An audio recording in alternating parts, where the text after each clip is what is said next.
text says, "Then God said, let us make humankind in our image, according to our likeness."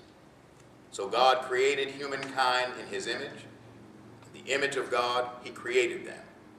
Male and female, he created them. Now, I don't want to do a quick Bible study with you, but let me do one anyway.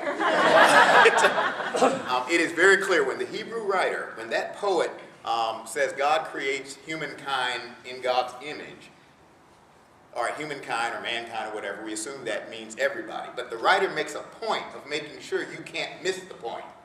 Male and female, he created them in his image. It is very clear that that Hebrew poet wanted you, anybody who ever heard these words, to grasp that human beings, by virtue of their life, their creation, have been created in the image of the Creator. That is not insignificant. And I think that may well be one of the critical foundations for any Christian or Jewish approach to a situation like this. For in his own image, God made humankind. It is the imago Dei that is the root of the value and dignity of the human person. It is not by vote of any parliament. It is not by any decree or decision of a moral majority. It is by decree of the Most High God. Every human being, every, has been created in the image of God. Therefore is of infinite value and sacredness. That really is, if you will, the basis of a Christian theological ethic that approaches any question like this where human beings are being impacted.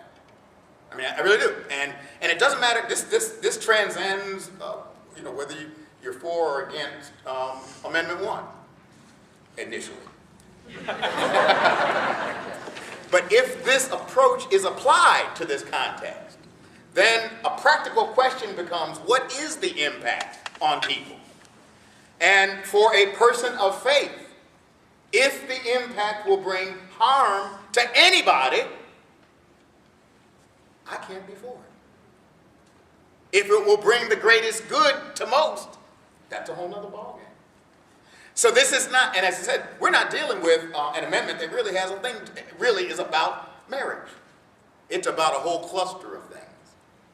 What we are beginning to realize is that the impact on the people of God, the impact, not just on gay and lesbian people, the impact on children, the impact on many heterosexuals, the impact will be harmful and negative.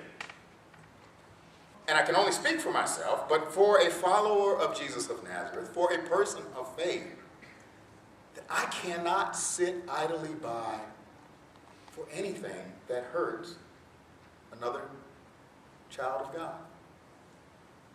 It's that simple.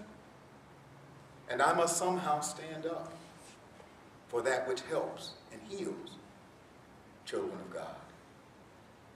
And in this case, we have before us a proposed piece of legislation that is going to hurt people. It is going to harm people. It is going to hurt and harm for no reason. I don't know how I could, as a follower of Jesus, in good conscience, not oppose this amendment on the grounds of my faith. I respect the fact that others may have different perspectives. I do. I really do.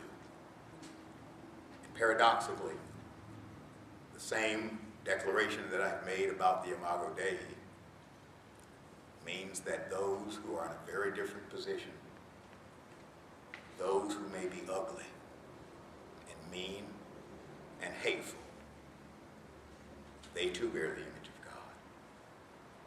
And I cannot mistreat them